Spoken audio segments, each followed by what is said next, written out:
Hello and welcome to another episode of Purple Tories. Today I would like to introduce my guest, Christopher Winter. Hello. So Christopher, that was my alarm going for my Oh, door. oh dear. Christopher, you are of course a radical left-winger who believes that statues are racist and Trump is the worst person since Hitler. Apparently. And what else do you believe? Basically, yeah, everything such as that. So anything you say from now on is absolutely fine. Okay, so let's Oh, just get epic. Brilliant, clear. epic. Yeah, sure. No. Well, of course, to any viewers who don't know who I am, which I imagine is lots of you because I am no one. If anyone who don't know who I am, those things aren't true. Although, as I have You are a big tried. fan of Kim Jong Un, though, aren't you? Yeah. So my position is that I am economically left wing, but I am socially right wing. Yeah. Or yeah, so if any of you political compass nerds are out there, red square, but closer to the middle line than to the left. I'm somewhere around there, just in that area, basically. Yeah. Yeah. Yeah. But to be totally serious, you are, of course, the president of I Newcastle am. University Tories. I am. Yes, I was elected about a month ago now, just over a month ago. Yeah, Or on just our over a month. online AGM, we had one, and I won. Beforehand, I was the committee officer of the society, which is basically like a vice president role, but not. It's sort of like a Duchy of Lancaster. Do you know what I mean? The one that Michael Gove does, sort of like that, a bit of a here, there, and Well, everywhere position. Whereas now, managing the royal estate of Newcastle Uni. well, apparently so. Yes, but no. So I, uh, I was that, and then I ran for president, and I won. Epic, and here we are, and here we are now. Yes, And you're also chairman of the Newcastle Student Union. Sorry, I am. Newcastle Students. Newcastle University Students Union. Yes. Right. So Okay. it's not the same as president. A lot of people get it mixed up. Chairman is like chairing all the meetings. So I was elected to chair all meetings that occur, like the meeting of the council and things like that. Yeah. Okay. The reason why I said what I did at the start, it was obviously a joke, but at the same time, I was kind of making a point as well, because we have had Charles Amos recently, and I know you have an opinion about this, who said some very, in my opinion, uncontroversial things, and he has managed to get removed by, I believe, the committee of his university. Yeah. I won't even get into the details of what he said. I think they picked up a few comments from the stream I did with him. The worst thing I think he said was basically that I think maybe Britain should remain a majority British country, or something along those lines. And today, even if you say something like that, which to me is just completely non-controversial at all, you really get in trouble with some people. It's amazing that definitely. these people who are somehow, they call themselves conservatives, and yet they have no desire to actually conserve anything. That's the point. Exactly. It's as we were talking about just before the show started. In modern terms, and especially in terms of what new conservatives are like, generally what matters is how high your taxes are and how fast the GDP line grows. And it's like, hang on, fellas, maybe there are things that are a bit more important than that, like society falling to pieces in front of us. Do you know what I mean? Like, that's, to me, that's what's important. Yeah. Statues being ripped down. Well, certainly. I think that the way I think the way the Conservative Party is going, they are trying to be very, very broad church, and in doing so, they've actually ended up excluding a lot of people who would consider themselves to be socially conservative, because they try and be so accepting of everyone, of every sort of different kind of conservatism, that in actuality all you end up with is a load of free marketeers who don't really care about anything else besides money. It's like, no, there are Yeah. things more important than, shock horror. All right, there are things in life that are more important than money. And yeah, of course, before all the beratement comes in, of course, having a strong economy is important, right? Like, you want to have a strong economy because a strong economy is what keeps us relevant and powerful in the world, and a sort of a keeper of, the way the world works. Of course, a strong economy is important, but at the same time, like, if you're sacrificing people's livelihoods for a strong economy, and if you're sacrificing your society for a strong economy, well, that's not a good. That's, in my opinion, that's not a good road to go down. And again, that is why, as you mentioned at the start, I do hold, some fairly economically left wing views. But again, even for for saying things like that, I've been called a communist. I've been called, like, oh, I bet you love the USSR. It's like, first of all, they had some good aesthetics, all right. So shut the fuck up. Apologies for swearing, but the USSR had some excellent aesthetics. And second of all, no, like, these opinions up until about pre-Thatcher were not, like, controversial. It was understood, that these things were set in stone. And yet, since Thatcher changed the way the party works, because she did quite a lot, since Thatcher changed the way the party works, if you express these beliefs and sort of criticize rampant privatization, or if you criticize, selling off all of our industries, or if you criticize, large scale immigration to help keep a cheap labor pool, you're demonized and shouted at and yelled at and told, no, those workers need to work harder, and they should, reduce their own wages to compete with foreign labor. It's like, no. Do you see what I mean? Mm.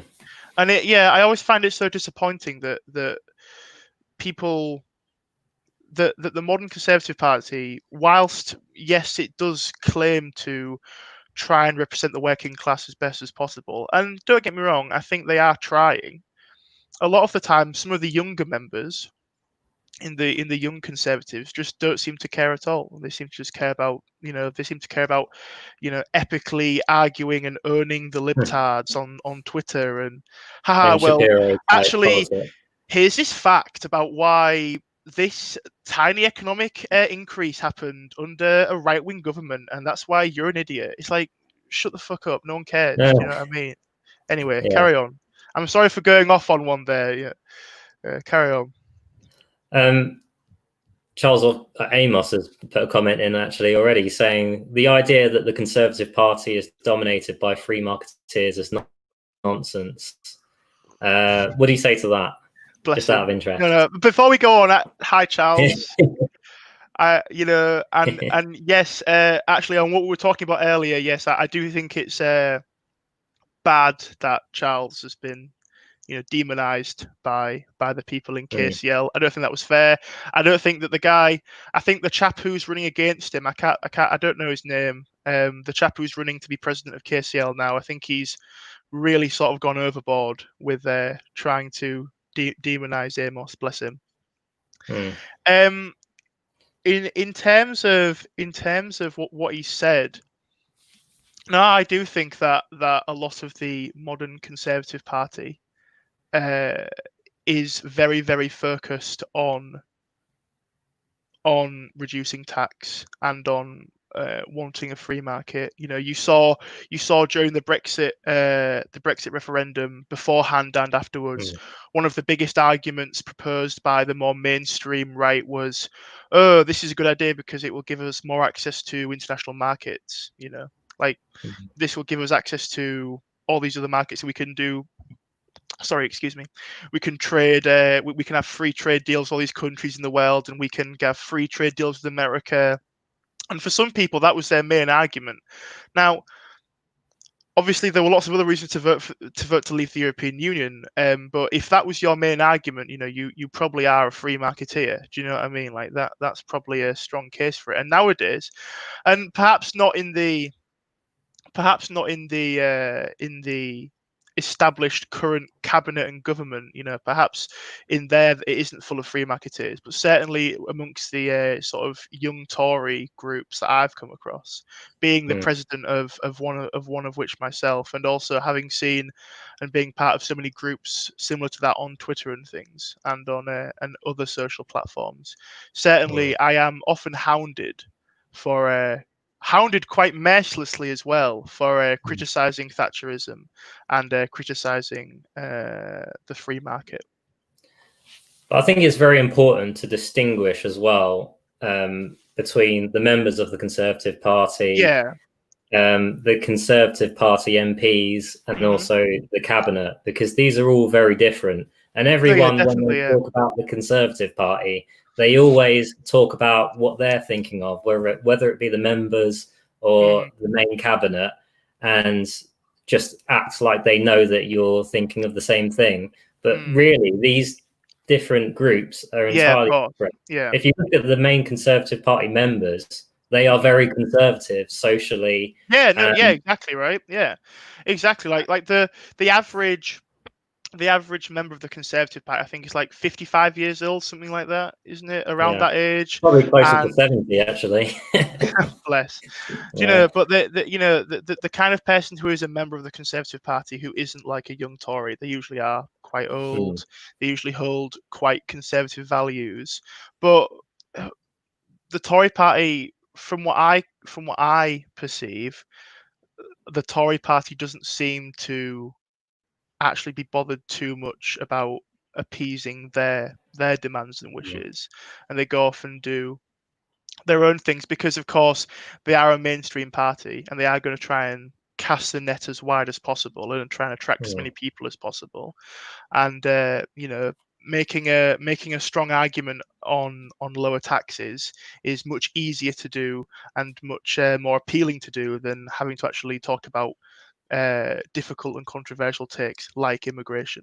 And I think as well, like pre 2016, so pre the referendum, a lot of that discussion, I feel as though, was often left by the Conservatives to parties like UKIP to talk about instead. The Tories sort of thought as though they could wash their hands clean of the discussion by peddling it over to UKIP instead and saying, look, you guys fight this battle for us. We don't want to, because we don't want to look. Or I think you mean more the. Yeah, I think you mean more the Brexit Party in particular for what you're saying there. Well, yeah. So pre-referendum UKIP, so pre-2015 UKIP. Oh, before the referendum, yeah. And then after the referendum, again, it was the same. The Brexit Party were the party that were making the case for Brexit based on immigration and a little bit about economics, whereas the Tories were making the case a lot about economics, a lot about global Britain. I think that was one of their taglines, wasn't it? Global Britain, something like that. Yeah. Well, I've been reading through How to Be a Conservative recently by Roger Scruton. I got recommended it by Jake Scott at the Mallard, which you also write for, I believe. I do write for the Mallard, yes. Have you met Jake? I've never met him in real life, although we do have a lot of. If he's watching, hi Jake. We do have occasional quiz nights, and we do we play games on like Fibbage and things. You know Jackbox TV. Matt, we do not the epic game. No, we don't. We do not have a Mallard Minecraft server, no, unfortunately. But Jake, if you are watching, please, you know what to do. I've actually spend the money. Actually never played Minecraft, so it's Damien, alien how to old me, are you? Damien, how old are you? I hear people enjoy it. I'm actually 29 now, so I'm not as young as some people think. Well, that explains it. You're halfway to being a boomer. That's why. Yeah, I'm basically a boomer. Never been able to experience the joys of mining and crafting. Yeah, well, I was actually the last generation to grow up not having a smartphone. And I think that's actually quite a big thing these days because I Mm. feel like everyone's changing quite in a big way because they're so like on their phones and in this internet culture. It is. I It is feel like, strange. Yeah, it's yeah, strange to see. When I was born, obviously I was born in 2000, and I didn't come from a particularly well off background. mm, So I did not have a phone. I think as in a mobile phone until I was, I think, 9. And it mm, was like a Nokia brick. And then I didn't get a smartphone until I went to. Oh, sorry, pardon me. Until I went to secondary school. mm, When I was there, and it was a it was a LG, really really thick, and it had very limited functionality. mm, I don't think I actually got an iPhone until I was maybe 14 years old, 14 or mm. 15, something around that time. And afterwards, obviously, excellent. It was, it's that they make good phones. But yes, no, I was never, I never really developed with a smartphone. But yes, obviously some of the people that I know did. And yes, no, it is quite scary to see the changes that are happening, Well, just because every people. everyone everyone's so connected to every news story now because it comes to them Mm, straight to their phone instantly. instantly, there's no sort of it's instant gratification, and there is that worry that it's totally frying what's it called, your endorphins. It's just all dopamine all the time, because those pings. Mm. So remember, right, so those pings and buzzes are designed intentionally to grab your attention and to give you that reward in your brain for looking at Yeah, it. to give you an endorphin hit. Yeah, so you get the dopamine. So like, Yeah. not even by reading the message, just by getting a message, your brain's getting that dopamine that it craves. And it's totally frying our heads, right? So we're Mm. we're always getting this reward all the time for doing very little, which is Yeah. worrying. Mm. And also it's also really ruined our attention spans. I've noticed in myself, my attention span has been ruined. When I was pre smartphone, I would sit and read books. I would play long board games. I would spend just time talking to my family in general. And now, goodness me, No, I never see my it's. family. Well, I still live with them, Yeah. but Oh, okay. since I am only 20 years old, I'm still a student. But yes, So no, you're from Newcastle then? You're not just no, there for no, university? no, I'm from Hull. Oh, from Hull. Okay. Yeah, Sorry, I'm when from it Hull. comes to the north, I have no at all Yeah, knowledge of Hull is not accents, anything. Newcastle. Um, yeah, but in terms of what smartphones have done, I have a fine standard of reading. I Mm, can read fine, but I don't, and I don't really enjoy it. It feels boring to me now, and that's sad. mm, I liked reading. It's always strange to think what you used to enjoy doing. I used to mm, love reading. I used to love books. I used to love long games of Monopoly and Risk, and these long haul board games. And now my attention span is just cursed. mm, It's almost unexistent. I struggle to spend any amount of time reading. It's hateful. It's really really hateful. mm. Well, hopefully, all the younger people growing up on this technology, because they're exposed to such extreme ends of, politics and news stories, that hopefully they'll just get anesthetized to this and they'll all become conservative and it'll be, You would hope we'll so. just win. So, Aye. Well, I think again that's a very relevant point. In mm, terms of what's accessible to people. If I go back, I have a older brother who's about 10 or 15 years older than me. Big mm, gap. And he was never, ever, ever political. Never cared at all. Doesn't really care now. He's a good lad. He works, does all the things that average person would do. Doesn't care about politics at all. Very apathetic. But my brother, my younger brother, who is not very similar to me at all, to say the least. He does much different things than I do. He is more political than my older brother. Do you see what I mean? Both Yeah. like I've intentionally involved myself in politics. Neither of the other two intentionally involve themselves in politics, and yet one of them, who is always plugged into social media, is far Mm, more on the pulse when it comes to what political things are happening now. mm, So it gives a good sort of overview of, well, in my opinion, it gives quite an interesting overview of what we're looking forward to seeing, in that you're going to see a lot of younger people who are far more aware of what's happening, but also will have far more polarized opinions on it, because they're going to be consuming their media from online media, which is usually more polarizing. And they're mm, going to be seeing opinions and not full on news as well. So, the average person on Twitter very rarely will click on the trending tab and read the full article that Twitter have written. They will just scroll for the opinions, right? So you're mm, seeing the full on I love this and I hate this, and nothing really in between, because that's what Twitter is, right? Yeah. mm.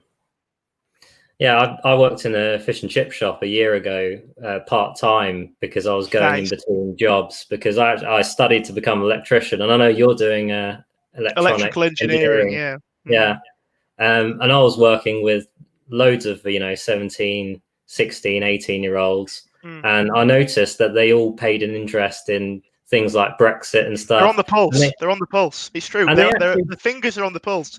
Oh, and more than I am. a lot of them actually said, oh, I like Boris, and maybe Yeah. Brexit No, ain't so yeah. bad, and all this Yeah. kind of stuff. A lot of them are, from what I've seen at least anyway, a lot of the lads who aren't really on Twitter but see the news, the lads Hmm, who don't really, and lasses, the lads and lasses who don't really jump into the landscape but see it on their devices. I've seen a lot of them are quite right wing. And that surprised me at first. I thought, oh, surely you'd be more left wing, yeah, because social media tends to be quite dominated by the left wing, which is just how it is. That's just how it is, because more young people use social media, and young people demographically are more left wing. So fair enough, that makes sense. So you would assume that, oh, surely these young people who are on the pulse and they're always on their hmm, phones all the time, they're going to be more left wing, right? And yet, he's coming in here and he's going on about, oh, imagine my shock. I've been watching these Paul Joseph Watson videos, and I'm like, what? hmm. Why? Who introduced you to PJW? Or, oh, Chris, have you seen this guy called Ben Shapiro? And I'm like, oh, not him, Yeah, but you're but 10 years behind, yeah, Jesus. exactly. Yeah, that's the thing as well.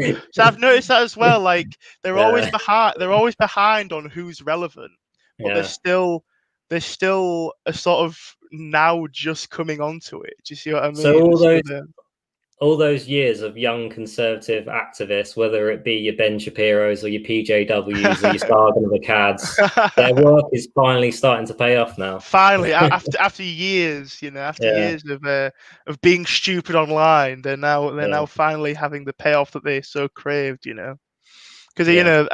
it was, but it's so strange to me that he would take an interest, especially because a lot of these videos are old, right? These videos aren't new videos. This is old content. All of the Ben Shapiro owns liberals Uh, compilations. They're all 2 or 3 years old, right? So you think, well, yeah, no one's making new ones of those. At least I hope.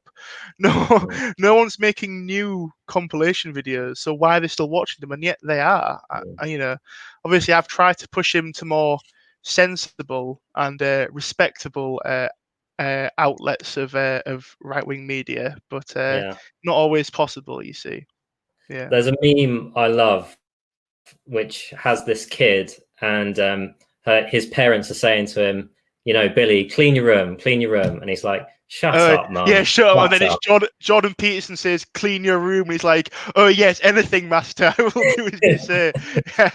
Yeah, that's another Yeah, thing though. Jordan Peterson's really interesting. Really interesting to me. So in my personal opinion, I think a lot of what he says in terms of psychology is fine. It makes a lot of sense.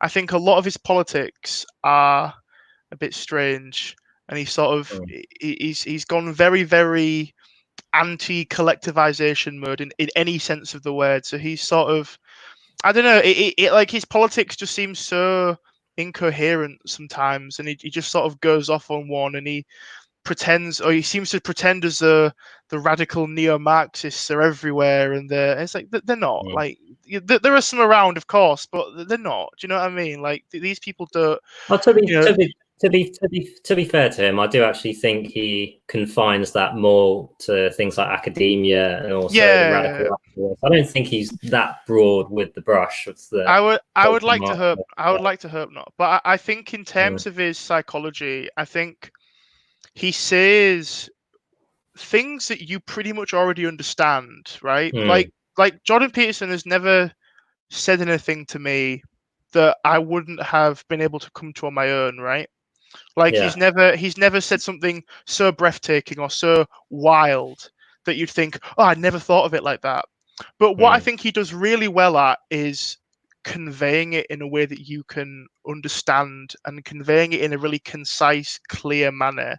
And he's mm, also got the charisma, and he's got the sort of Kermit the Frog voice, and he's got the, mm, you know, the dashing smile and the handsome face, and he conveys it really well. He's very convincing, and he sort of says to people, yeah, here are some things that you're already aware of. People are aware mm, that a clean room is good, right? Like people are aware that's a good thing, but he says it in such a way which is like, here's why it's important. Here's why mm. you should clean your room. Here's why this is a good way to start the day right. Well, I think It's that just things like that. the great thing which he does is he doesn't just tell you to be responsible. He tells you why you should be Yeah, responsible exactly right. and Yeah, why you should take on responsibilities and be a better yeah. person. Well, Because he makes the argument, which is very often unheard, that yeah, responsibilities are a good thing. Because you yeah, don't often hear that side of the argument. You don't often hear, we always hear the rights side of the argument, why these yeah. people need certain rights, why rights are a good thing, which they objectively are.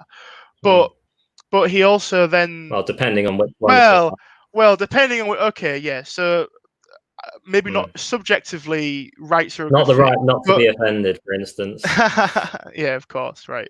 Yeah. So, but the actual responsibilities that he's talking about, leading a good life, trying to be healthy, trying to be clean and hygienic, Mm. being responsible.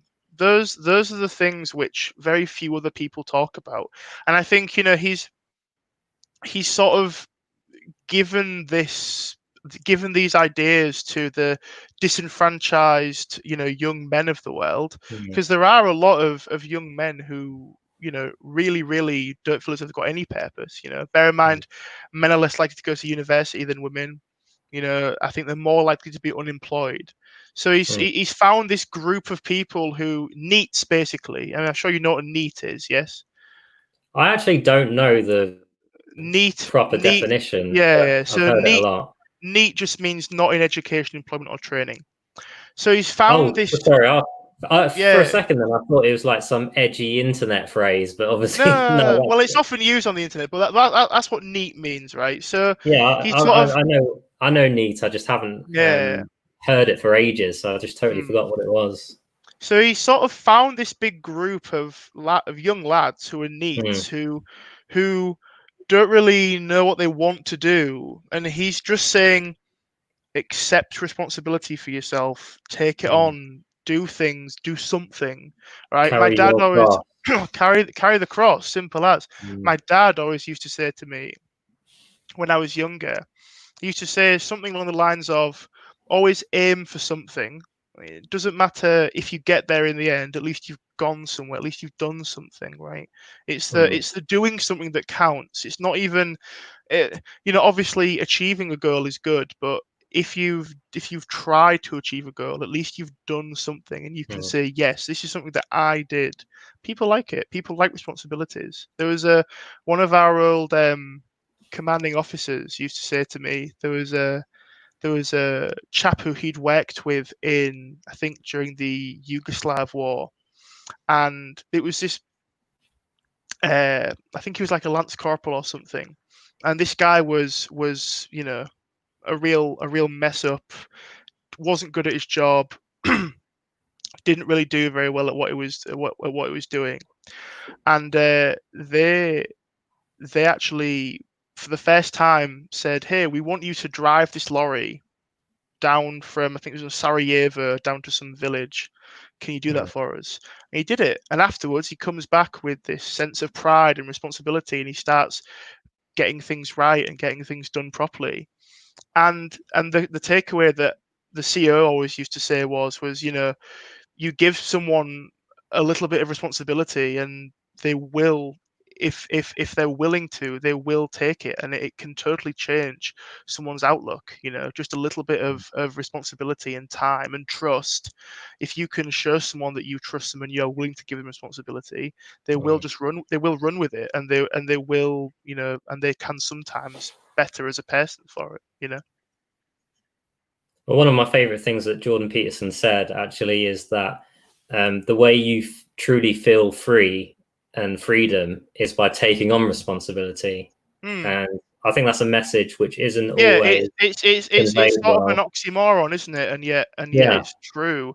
For example, actually I've got a very personal example. So a few weeks ago, obviously I finished my exams and university isn't happening, and I'm at home.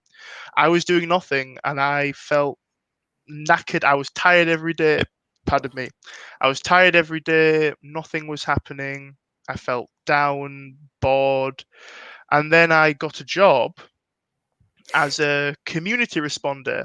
So I love how essentially, posh you said that for a second then. You were like, I got a job. yeah. Sometimes the received pronunciation accent just punches through the Hull accent. Yeah. It just tries and breaks out. He's not allowed to though. Anyway, so yes, I got a job Your inner as a. Tory coming through. Aye, apparently so. No, I got a job as a community responder. So I drive around the area, just helping out elderly people, basically, because a lot of the time they have problems that, I've fallen over, please help me, or, we need a fire alarm fitting into the house or something. So you just go and do it, and that is currently the job that I work. And after getting the job, I felt so much better about myself. I feel as I'm using my time properly.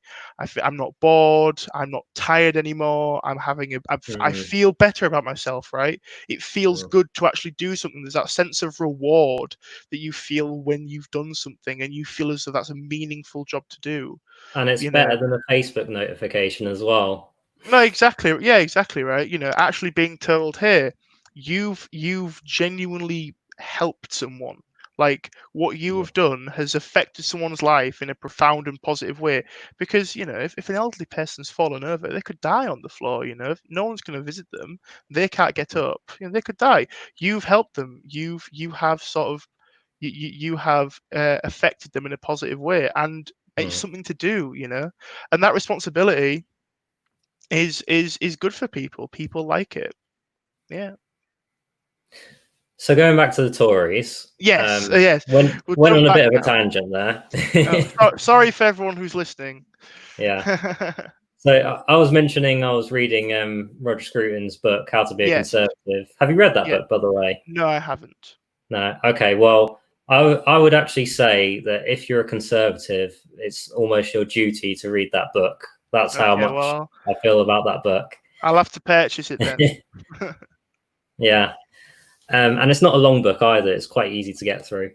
Okay. But in it, he basically says that when Thatcher came along, the Tory party very much had this emphasis on what we were talking about, the free market, and basically defined conservatism around the free market and less regulation.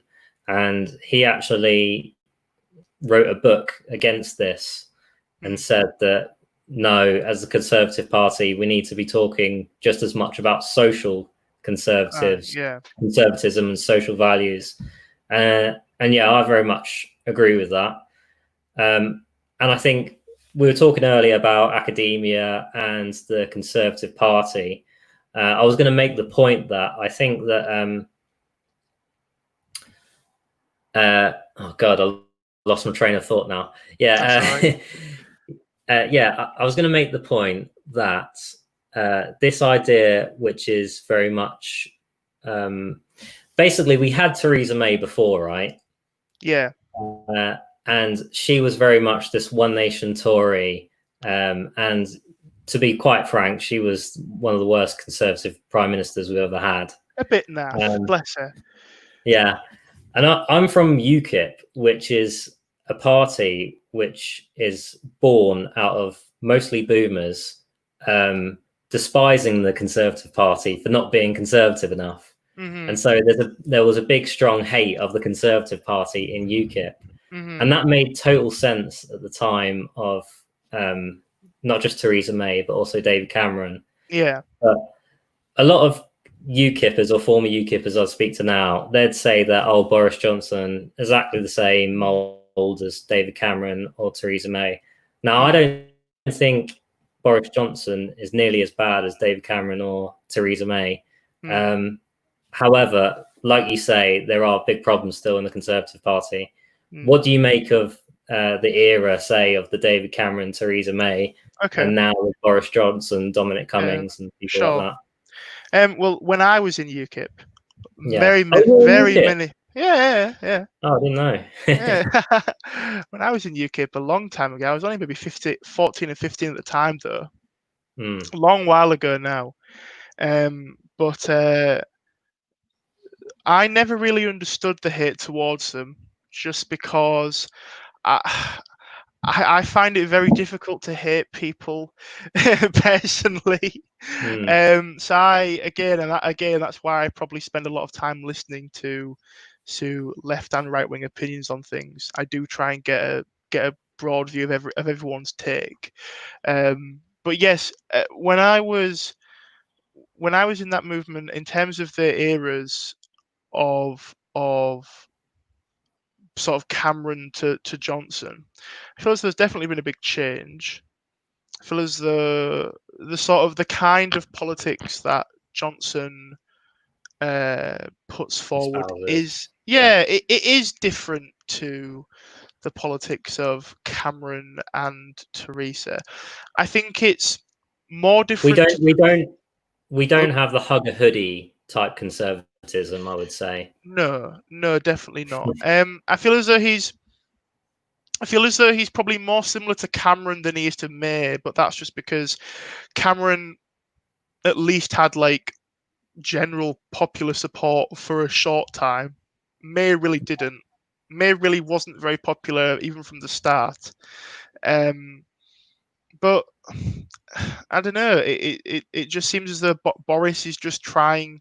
He's tried to sort of have this image of him being a bit more down to earth, a bit more real, but then at the same time he wants to be off the wall and zany and the wacky rhubarb rubbing man. Do you see what I mean? Like he tries to cultivate a really strange image of I listen to the people, but also I'm an eccentric weirdo. Do you know what I mean? It's strange. It's hard. Honestly, you're really telling him. It's very hard to pull off. Don't get me wrong. It's hard to pull off. Well, I don't agree with everything Boris Johnson says. I did vote for him as leader over Jeremy Hunt, but I would have rather voted for Michael Gove. So yeah, that's my take on that. It's strange. He has a really excellent way of communicating with people. He sort of and I think that he made that point a few years ago about how sometimes he pretends to not really know what's going on, so people will talk to him more, and actually he does know what's going on. He just wants to sort of hear people's takes on it, and sort of he pretends to be this unthreatening teddy bear of a guy, but actually he does know what's going on. And obviously that's from what he said, so obviously we don't know how much that is true. But it could just be it could just be one big lie. You don't know. But no, I certainly think it's interesting to sort of see the kind of ways he communicates with people. I don't know. He does it quite well. He sort of tried to be this, lovable, wacky, zany figure who is, down to earth. You could have a natter with. Do you know what I mean? Whereas Cameron was always very prim and proper. and very, sort of like, if you had if you had just been introduced to both of them, and you said to someone, one of them went to Eton, which one? You would pick Cameron, even though both of them went to Eton, right? Yeah. So you wouldn't put Boris ahead of Cameron in terms of how posh they are. I know that sounds strange, but that's sort of how it feels. Do you know what I mean? Well, He's figured out populism. He's figured out how to do yeah. populism, and he does it very well. And he keeps winning elections with it. My intuition is that David Cameron, throughout his life, everything has been fairly easy for him. Things have came to him fairly easy. Mm. And I get the intuition that Boris Johnson has probably had to work a bit harder and really sort of try to strive to win his arguments and What makes you achieve say that? What makes you say that? achieve things. What makes you say that? Well, We've I flipped it listened to around a now. I'm podcast. interviewing you. Yeah, yeah. I listened to a podcast once about David Cameron. Actually, sorry, it was on Radio 4. This is when I used to listen to Radio 4 years ago when I had a driving job. Back in the good old days, Back in the good old days. And apparently, he would listen to his briefings of the things that he was going to do that day and sign off with a glass of wine in his hand. And he'd just sip the glass of wine, and his advisor would say to him, "Okay, well, so basically, you need to sign this bill reform." It's like, okay, yep, say yes to that.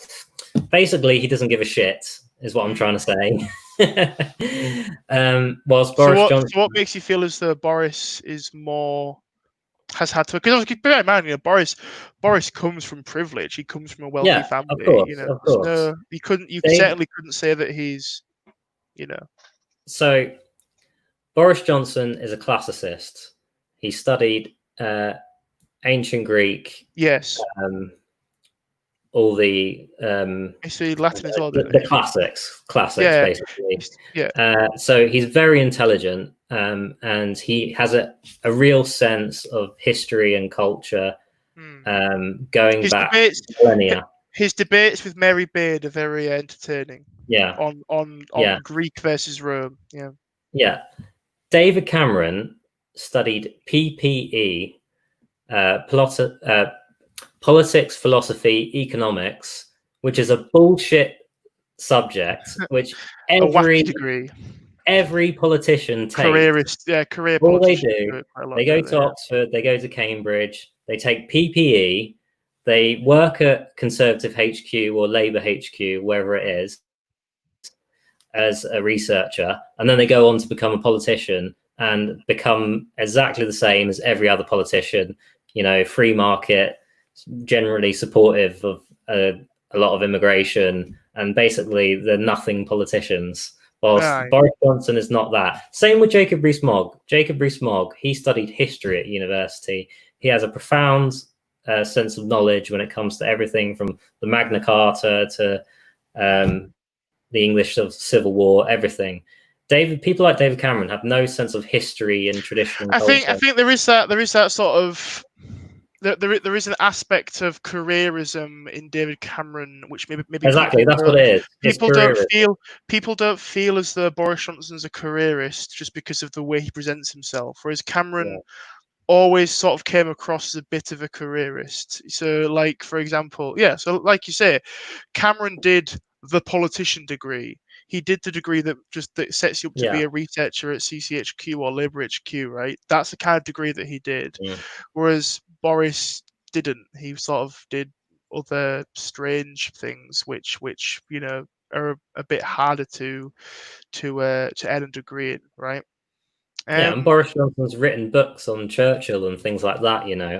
I don't know much about David Cameron, but I'm pretty sure he hasn't written any books other than his autobiography. Well, unfortunately, Damien, I don't feel as though I'm in a position to claim that Boris Johnson isn't more of a careerist than David Cameron, simply because I couldn't say how I feel about that, because a lot of some populist politicians are themselves careerists and claim not to be. I think it's more about how you portray yourself. Boris Johnson doesn't come across as a careerist. It doesn't mean he isn't a careerist. Do you see what I mean? Mm. Now, I couldn't say because I haven't looked into it. Obviously, if you have, feel free to go off, King. But obviously, I couldn't say. Yeah. But I think that's one of the skills of a good populist politician is being able to come across as so you aren't in it for the career. I think Nigel Farage does very, very well at not coming across as though it's his career, even though for the last 20 odd years it has pretty much been his only career, right? And yes, he didn't start in politics, but he became his entire life became politics, right? Do you see what I mean? Yeah. Yeah. RS Gamer 2419 has said Oh you dear. can even do sociology and become a CCHQ researcher. I don't know where he's got that from, but I'm inclined to believe it.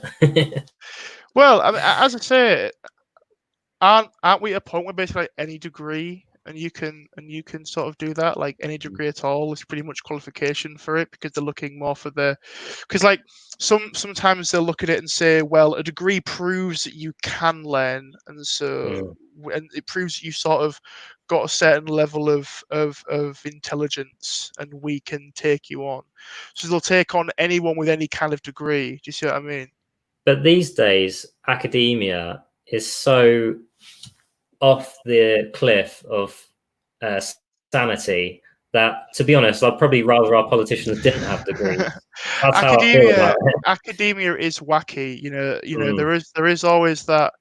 There's always that sort of eternal fight. It seems between the sort of lower educated but hiring common sense man who just sort of knows how it is because the school of life and whatnot, versus the university educated nerd who's a bit of a know-it-all, and he says, no, I understand more because I've got this degree.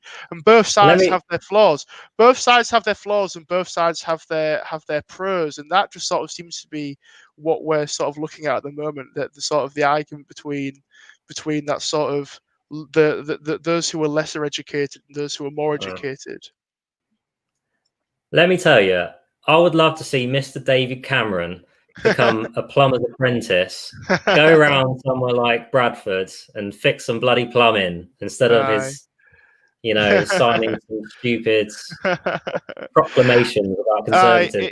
It is strange. And again, actually talking about that, Damien, I mean, we've seen a lot of things at the moment about a lot of people are campaigning to abolish the police and things, as you may have seen on twitter.com.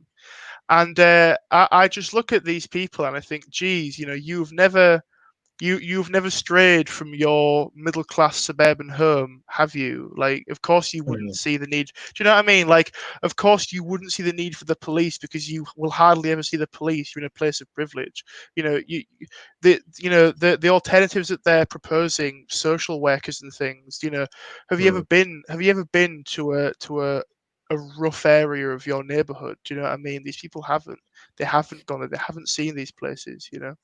Well, a good thing to point out, I don't know if you're aware, but when David Cameron was Prime Minister, he actually introduced a policy which meant you could become a constable in the police just by virtue of having a degree, and you wouldn't need to work your way up the ranks. And so we've got all this anger at the police right now because they didn't protect the statues well enough, I think a lot of people believe. Because obviously Edward Colston, the police just watched as they ripped that statue down. It was amazing that they didn't do anything. And I think that's probably partly due to people like David Cameron introducing wank-stain policies like that. Yeah, well, they've put a lot of people. Let me just finish this round quickly. Go on. Go off, King. Go off. Go. Instead of having PC Plod work his way up the police ranks and learn how to deal with people closely in the community and doing law and order properly, they've introduced some sociology guy who's come into the police force straight as a constable, and he's telling to these police officers, you know what, let them pull down the Edward Colston statue because he was a racist, and it's a good thing for them to do that. And to Yeah, me, that's just ridiculous. obviously, of course, I wouldn't want to speculate on the orders that were given to those policemen. Although no, I do see what you mean. I'm There pretty seems to certain they be were told to stand down. that the Gramsci and Long March did happen, but it was with Blairites and not with the Marxists. You know, it was sort of this the sort of the soft left, educated elites who just sort of permeate now into every single public institution, and and control large aspects of the civil service and things. And yeah, you sort of see that that there are institutions like the police which realistically should be staffed by people who've had a lot of experience, worked their way up from the bottom upwards. And you see these institutions nowadays aren't. They're staffed by people who have just walked into a job straight from university. You think, well, how, all the theoretical training in the world doesn't prepare you for some of the things that you see. You know, how It's actually a requirement. Sorry, a requirement now to join the police. You have to get a degree. Yeah, How I think ridiculous is that's that? ridiculous. That's ridiculous. It's Why do you ridiculous. need a degree to? As well. And the worst part is that the kinds of people Yeah. who would institute these policies are the kinds of people who want to see more social mobility. Like these are the far left who are instituting these policies, and yet having a degree to them is a position of privilege, right? Like it's a privilege to have a degree. Can I So just say here, you are cutting off a large amount of people from ever yeah, advancing up the hierarchy. Some poor lad on a council estate who might never be mm, able to get a mm, degree in his life due to socioeconomic factors or just due to the fact that he can't get a degree. He might now mm. never be able to work up towards being a policeman. So what's the point? Do you know what I mean? But the It worst, seems as though more and more jobs these days, which really don't require degrees, require degrees. but the worst thing is that it wasn't introduced, these policies, by the far left. Yeah, Mostly, exactly. it's actually by They were introduced by the Tory party because exactly. the modern Tory party is stupid. You would think it's like Peter Hitchens says all the times. You would imagine these policies to come from Mm, a handbook for East German spies, and they don't. They come from our own mm, government. They come from our own government because they institute some things which are just silly. They institute policies which you would expect to come from the left wing, and they don't. It comes from the right wing, and yeah. it's weird. It's weird to see. Well, I think since we've totally laid into the Tory party so far already, maybe we should say some positive things. Some Um, positive things. Well, you can I, start. I can't think of any. well, I think it is an absolute victory for the people that we have managed to get, as leader of the Conservative Party and Prime Minister of the country, a real Brexiteer. I think Yeah. that Oh, much we yeah, can say is definitely true. that's objectively been a good thing. I also think more on a meta level as well, just more of an abstract level. It's really interesting to see how uh, how well received Brexit was by the average person, to consider that so many people who beforehand have been Labour voters would Mm, take that plunge and vote Conservative. That's incredible to see. When I saw the demographic trends for who'd vote for who, to see that people who were in the lowest economic category for the first time ever had voted Tory more than Labour. That was just incredible to think that would happen, right? No one ever thought that would no. happen, and yeah, it did. I think the Tories really prove that with with with actual popular policies like Brexit and with good marketing, you can win over people and you can beat the hard left. You just need the right message, and you need the right marketing. Yeah, I think for a long time the Conservative Party have thought that to be popular and to stay in government, they need to be more left, which Yeah, is ridiculous. no, they Um, don't. They don't need to be more left. I truly believe that the majority of the country is conservative by nature. They may not say they're conservative, Mm. but they Well, the are Conservative, conservative. actually, it's interesting. It's interesting that you said that, Damien. So, interesting enough, I think like every Gallup poll that's been done, or YouGov poll that's been done, the vast majority of them tend to show that the average person it sort of trends to be economically centrist or economically slightly left wing and favour those policies, but socially are quite right wing and favour socially right wing policies. And it's really interesting. And again, it's one of the reasons why I am infuriated that there is no party which fulfills both of those quadrants, right? But both of those you know sort of views of the general population. But I think it's much easier to convince someone to change economic policy than it is to convince someone to change their views on social policy. And therefore, it is much easier for the Tory party to say, hey, come over here. We have these socially right policies like Brexit, like this, that, and the other. Do you see what I mean? Are you saying that they can win more people over with economic arguments instead No, of no, no. social? I'm saying all the way around. I'm saying at the moment. I'm saying at Oh, the okay, moment. right. So, in my opinion, socially speaking, the Tory party isn't actually that right wing. But at the general election, they were espousing a lot of views which would be considered socially right wing, like Brexit. That was one of their main. That was one of their main speaking points, right? Mm. So they just really hammered that home, and the large populace of people who supported Brexit in the UK just shifted over to them. I think if the Tory party actually embraced some other socially right wing policies, they would do better in elections, but they don't. I think if the Labour Party also adopted more socially Yeah. conservative policies and kept their economically left wing policies, they would do better in elections. Do you see what I mean? Yeah. Well, that's never going to happen for It's never starters. going to happen. It's never going to happen. It's never going to Yeah, happen. For both parties, it's never going to happen. Neither of them want to.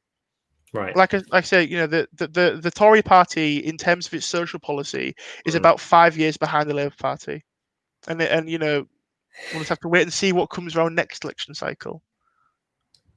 So why are you a Tory? Yeah, right. Everyone Yeah. asks me that. Why? Why? Well, because I believe in conservative entryism. Right. Mm. So I have a good friend who's a member of the SDP, and that's still a thing, right? And Mm. he always says, Chris, why don't you leave? Why don't you leave? Join the SDP. Join the SDP. And I say, no, I don't want to because I believe as the only, we live in a two-party state. I'm a pragmatist, right? So I don't think a third party realistically could win an election. What I do think is that you can affect the policies of a party, a major party, and you can make change in it, which will eventually see them change their policies. Boris Johnson did it. Heck, even Jacob Rees-Mogg to a degree did it. David Mm. Cameron did it. Margaret Thatcher did it. All these people have changed the way the party's been pushed and moved around. Corbyn did it with Labour. He pushed them much more to the left. Miliband did it before him. Blair did it before them. People can have impacts on political parties, and then those political parties can seek to attain power. Now, in my opinion, first of all, the Tory party, right. So, if you join a party and you can sort of aim to affect change within that party, to change how that party is being ran and its policies, you will be more successful than setting up your own party and trying to contest every election. All right, it took UKIP 20 years, and they only ever won one seat, right? And that was 20 years. The Green Party's only really ever won seat. They've been around for even longer, haven't they? And the SDP again, obviously, it used to be a lot bigger, but now it's faded into obscurity. So yeah, that's why I'm a member of the Tory party. And don't get me wrong, there are some aspects of the Tory party that I do like, but at the moment I would just like to see change within it. I have had, and don't get me wrong, I have had a few friends saying, "Oh, why don't you just sort of join Labour and become Blue Labour?" Do you know what I mean? It's like, no, because Labour's just cringe, right? Labour, and Well, again, it's harder. you're You're never never going to gonna, be able to yeah, change exactly. the Labour Party, are you? That's You'd ridiculous. never. like believing that you could take a party which is now primarily made up of students and activists and turn it into anything else is very, very difficult. Whereas the Tory party isn't that. The Tory party isn't made up of students and activists. It's made up of, tends to be just normal middle-aged boomers, right? Like that's their main demographic, and they tend to be much more open to actually changing their minds on something, right? That's why I'm a member of the Tory party. Yeah. But yes, it is a question that I get asked a lot. It's a question that I've been asked a lot at my own society. You know, they do ask. Yeah. But going back to the economic argument quickly, Yeah. I actually think the views which you espouse, which you haven't gone into of great detail, but I can pretty much guess where you're at, I think, by the fact that you used to be in UKIP. Whoa. Yeah, things I've. Let's take an example. Would you nationalise the railways? Yes. In Yeah, an instant. Yeah. me too. Railways, water, electricity, bloody hell, steel, maybe. I don't know. Well, There's something. Do you know? To me, it's a real insult to the British people that a French company owns British controls British electricity, or that China is allowed to build nuclear power stations in this country. Terrible idea. We shouldn't have these things privatized. They should be nationalized, in my opinion. And again, it's one of my biggest irks with the Tory party. You know, in terms of their sort of, oh yeah, we love privatization. Thatcher was brilliant for it because it, you know, made things better. It's like, okay, and we don't own anything anymore. We don't own we have no these institutions which are all, you know, respected and well regarded institutions in the last, you know, 30 years have just become corporatist bullshit, right? It has though, right? Would you rather have a letter delivered by Her Majesty's Postal Service, or just some cringe, oh, it's just some company, Capita runs it, or something like that? Do you know what I mean? I would rather have it delivered by someone who's employed by Her Majesty the Queen to give me a letter. Why is that so hard to understand? I would want my electricity to come from Her Majesty's government, all right? My railways to run to Her Majesty's time. Why can't I have that? Why can't I just have these things, you know? There are good economic arguments for what you're saying as about having, you know, a nationalized postal service and things like that. For instance, there's places in, you know, the Scottish Highlands or whatever, where it's not economically feasible for a private company to deliver letters to old ladies in the Highlands. Yeah. Whilst if it's nationalised, the Royal Mail will do that because it's their duty to the country. Yeah, exactly right. It's again, and that's what it's about. It's about, do you value economic prosperity most of the time, or do you value, actually no, the government has a duty to its citizens that it should be delivering these services? Railways, for example. All right, so the railways, in my opinion, is the best example of how cursed this situation is, right? The government is in charge of rail maintenance through Network Rail, all right, which is the only part of the business which doesn't make money, is that section, infrastructure maintenance. The trains are operated by these third-party companies. Now, that's the only part of the business that makes any money.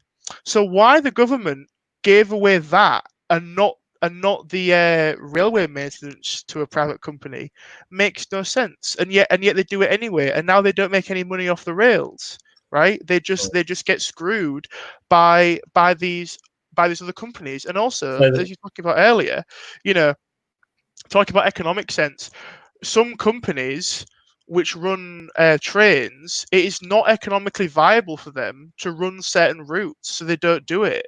And because of that, you get villages and towns which used to have railway connections frequently, now don't have anything anymore, you know?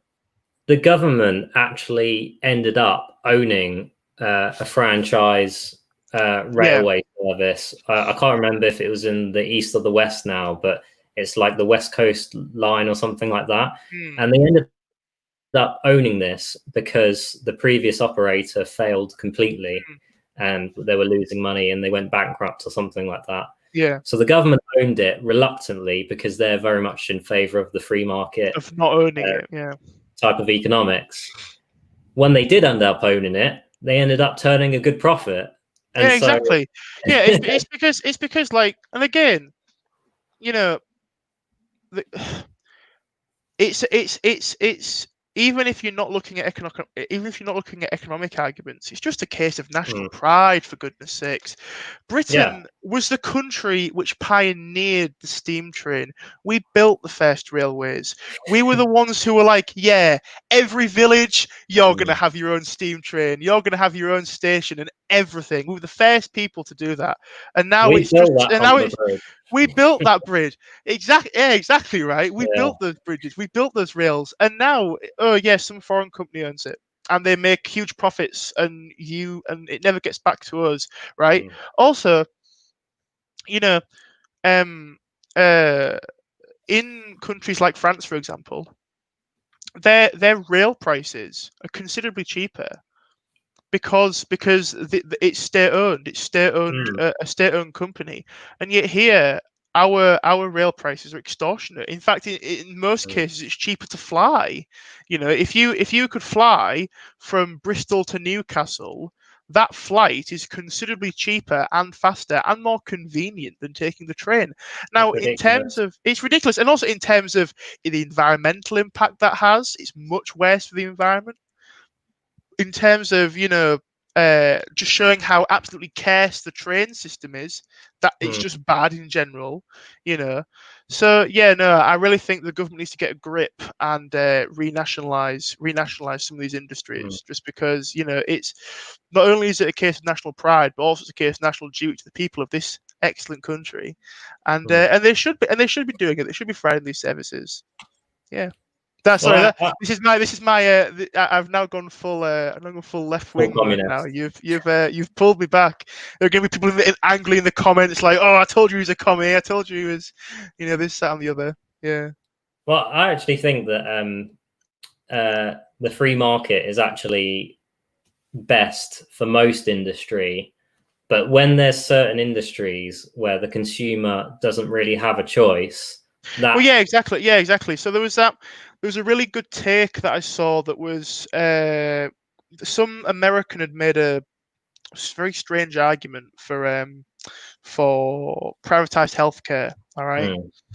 And they were talking about how, oh yeah, but we need privatized healthcare because people need to be able to make a choice. And the retaliation to that argument is people in an emergency do not make good choices. They will just take whatever's being offered to them, right? So if you've been stabbed, do you really have time to say, oh yes, well in my opinion, this doctor has a better record, so I'm willing to pay the market price for a better doctor? No, you don't. You say, I've been fucking stabbed. Please help me. Do you know what I mean? If someone has cancer and they're dying, you don't have either the clearness of mind or the intelligence to know, because not everyone's a doctor. So you don't have the clearness of mind or the intelligence to know which procedures are necessary, which doctors are the best, and why they're doing that procedure. Right? It's not like if you were going to the shops and you were buying a loaf of bread. First of all, that decision isn't going to cost you your life, and also because it's not a very big decision, and also the average consumer has a pretty good grasp of what kind of bread they like and why it's better. But in terms of healthcare, no, it's a completely different scenario. You don't really get choice. You just will be put to the doctor who you can see, right? You don't get time to flick through these things. Now, in terms of private insurance, obviously, yes, you do get opportunity to pick which insurer you want and look for all these options and things. But for the third of Americans that aren't insured because they can't afford health insurance, like, yeah, this is a real problem that they face. Yeah, again, it's why I have no issue with the NHS. I love the fact that it exists. My own mother is a nurse. And yeah, it's things like that where I think, yeah, this is why, like, in terms of like as you were saying, things that you really cannot actually go without, like water, electricity, healthcare. These are things which should be government owned, right? Mm. Strangely enough, I actually support the National Health Service in this country. But if I was American, I wouldn't support having a National Health Service there. Yeah, America's a really strange example just because of how America is. Like, to roll out a scheme like the NHS in America, It'd be astronomical. logistically speaking, goodness me, you know, it's not like if you're going to somewhere like America, you've got to first of all factor in the fact that the general population is much more unhealthy than the rest of the world, which they just Mm, are. So there's your first problem. You've also got years and years and years, an entire culture based around liberty and freedoms and rights and whatnot. mm, So you would have to convince everyone that actually no, this specific thing is fine, it isn't in breach of liberties. You also have a population who are far more willing and likely to believe in conspiracy theories about things like vaccines causing autism, which they don't, or wackier fringe, therapy medicine, which is like I can't think of the word for it now. The like homeopathy, right? Like medicine mm, like that, right? So, and also, America is vast. America is a vast, vast country with wildly differing types of populations. You go to some parts of America and it's rural villages where you won't see another town for 100 odd miles, and you go to mm, some parts of America and it's huge, big, sprawling metropolises with millions upon millions of people who live there. You think, implementing an NHS style healthcare system in America would be extremely difficult just based on all, mm. that those factors and so many more around America. Do you know what I mean? Yeah. I think that's important to realize as well that there isn't like a system which fits every country. No, yeah, Every exactly. country is different and has different needs. Yeah. No, it's true. It's true. And Mm, America is just, people often forget that America is a different country to here. mm. It has a Although different culture. you wouldn't realize it recently from the Black No, Lives you Matter wouldn't. protest, You would wouldn't. No. you? Certainly, recently it has been. Yeah, the Americanization of British politics has become very, very evident in the last few weeks. Mm, Certainly, yeah, and the relevance that America plays on the rest of the world as well. So, so not just British politics, but the rest of Europe, and other countries like Japan and South Korea and things. I think sort of the mm, the influence of West Korea, the influence of those policies on them are really evident by by the sort of way that we as the rest of the world reacted to an American situation, right? mm. Okay, well, we've been going for just over an hour now. I'm not going to end it just yet, but Okay. send in any questions you have now for the people who are watching, and I'll definitely try and get round to you. Um, but let me paint a picture for you for this question, right? Oh dear. Uh, I actually feel like I'm more positive about the Conservative Party than you, which is not what I was suspecting, actually. Mm, I'm very happy, for instance, that we have Priti Patel as Home Secretary. She's like very much a solid Conservative, I believe, and mm. so I'm hoping that she's going to do something about immigration. Yeah, no, Um, we I have like to tell. Yeah. Carry on, carry on. we have we have Jacob Rees-Mogg, head of the House of Commons, Mm, uh, and we also have who's the other one? I always forget. We got Michael Gove, Duchy of Lancaster. Who's Dominic Raab, Foreign Office, and the main one for me, Dominic Cummings as well, who's Boris's chief advisor. mm, So I think we have the right people. However, we've seen recently, the toppling of statues, mm. a lot of appeasement, and media institutions all kind of backing away from conservative values, I would say. So we're really in a fight now against us, I would say. Immigration is still high, I would say, and that needs to be reduced to, I believe, the tens of thousands. I think that's a reasonable number. The government so far, they've said we're going to have a points-based immigration system, which I fully support. I think that's really good. However, they haven't said that, yes, we're going to reduce it to the tens of thousands, which David Cameron actually did, although he never achieved. But this government aren't even saying that. So my prospect for the future is Boris Johnson is going to have a largely successful prime ministerialship. I don't know what you say. Yeah, and I do believe he will get elected again at the next election. So he's going to have a long term. Okay.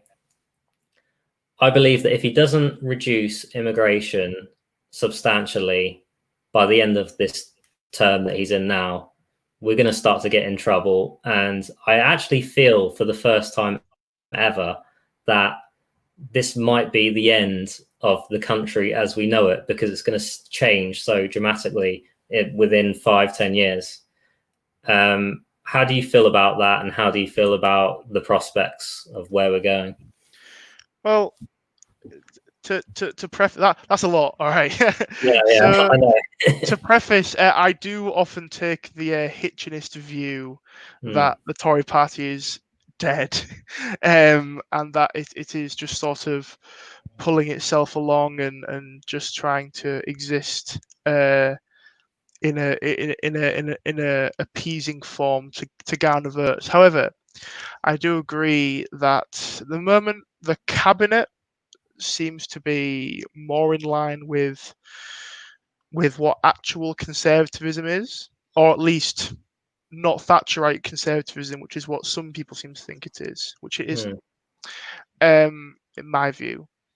I do think we have some strong candidates in there. I do believe, and I think something that people often forget, and this is one of the real sad reminders to people, is that the Australian point-style immigration system was not introduced in Australia to reduce immigration. It was introduced to increase immigration. People always forget that because Australia wanted to encourage skilled professionals to come to Australia. And we often forget that actually, points-based immigration system seems as though it's a barrier, but actually it's just a different kind of immigration. Well, I would be very, yeah. Just to preface that, the main reason why I support that is because it the allows immigration you to, I have the least problem. The immigration I have the least problem with is the skilled immigration, because these people tend to be much more in line with British values and the way we are. And so I don't see these people as being so much causing us problems in the future. Whilst I see the low skilled immigration as tending to be more antithetical to our British values, I would say. Well, it's strange. So the reason why, and again, this is going back to the left winger in me. One of the reasons why I am against mass immigration is because it inherently does undercut the average person in the UK, and it's something that the left hate to talk about. And they hate the fact that trade unions used to be very, very anti-immigration. And they hate the fact that American trade unions used to be very, very anti-immigration. Because they did used to be. Because the unions back then realised that large amounts of immigration will inevitably undercut working class people's jobs, because it does. Don't get me wrong, I feel as though there are lots of other people who are also to blame for undercutting working class jobs, like very, very wealthy people who are, the elites in this country, some of whom right and some of whom are left wing. So don't get me wrong, I'm not saying it's all immigrants' faults. No, it's not, right? It's a lot of people's faults. I'm saying that this is certainly a cause of it. There is immigration. As I say, my take on it is that I hope that the government sees fit to take steps to reduce it. I don't know if they will. And I'd like to think that they would, but as I say, it's really up in the air. And at the moment as well, because of the coronavirus, we've sort of seen a shutdown of every other kind of government policy until coronavirus is over. I think this coronavirus is really going to be the issue that dominates British politics for the next, 6 months to a year at least, right? So, because after it's all finished with, there are going to be endless inquiries and endless arguments about whether it was handled properly or not. So I do think that a lot of the other sort of policies that were being discussed may be forgotten or maybe just sort of swept under the rug for the time being. But as I say, I would hope that Priti Patel does take steps to like genuinely actually attempt to reduce immigration to the UK. In terms of the rest of what you were saying about sort of the changes it will see in Britain. And just to clarify as well, Oh yeah, go on. When I say British values, because I know some people might want to paint that as, some kind of Oswald Mosley type thing, but that's not what I mean at all. When I say British values, I mean being totally supportive of things like free speech, democracy, the right to a fair trial. Basically very, being friendly with your neighbours and being part of a community. These are the things which I associate with Britishness. I think it's tricky because we do have in this country excellent examples of immigrants who have entered into British society and did it just fine. And heck, my great grandmother and great grandfather were immigrants to the UK. They came from Poland after the Second World War, and they totally integrated into British society and became British. They tried as hard as they could to become British people. And don't get me wrong, I feel as though it's perfectly possible. I just think that when you take in large amounts all in one time, it becomes harder because people like it's part of life. It's part of the human condition. People like to spend time with people who they are like. If you take in vast quantities of immigrants all at one time who all come from a similar culture themselves, they would much rather spend time with their own, and that's understandable. Like I get that. Like it makes a lot of sense that you would want to be with the people who you are culturally similar to. I just think the problem is that you end up then struggling to integrate people fully into British society, and then you get problems. But as I say, at the moment, this is all hypothetical anyway, because we don't know what Priti Patel has in store, and we don't know what's in the air at the moment, right? We don't know what's going to happen. It all just depends on what she decides to do. Exactly, and I think it does make sense to quite an extent to be pessimistic, and I have a lot of sympathy. I see you understand now. Yeah, I have a lot of sympathy with everyone's inner Peter Hitchens, because I'm a bit the same as well. Into my heart on air that kills from yon far country blows, Yeah, but at the same time, it's painful, but we need to see what happens over the next couple years at least, when we see those figures from Migration Watch and people like that, to see what they're actually doing, because it's so early in this government's. It's very early. We are still less than a year in, and also coronavirus has sort of taken away all the plans that they had and pushed them into a new reality and a new system instead, which they are going to have to deal with and cope with once it's all over. Yeah, so it would be interesting over the next few years how it's going to be judge this government. And there is a possibility. I know Nigel Farage has talked about the Reform Party. Don't like it. Yeah, I hate the idea of the don't name like of it. the party, the Well, Reform Party, I don't. and The they Reform want Party to sounds cringe, and they have proposals which are cringe. It's like, they want to oh, abolish the we House want of to abolish the House Lords. of Lords. That's cringe. That's a Yeah, cringe position to have. yeah, Like, yes, thousands of years of culture and tradition are bye. We don't need you anymore. yeah. That's the problem with populism.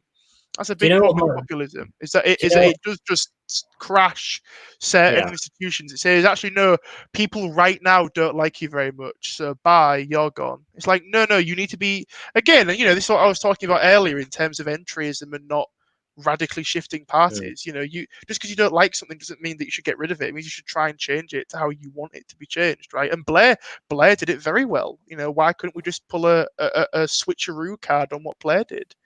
You know, do you see what I mean? Well, do And you know try what I and make think? the House of Lords better.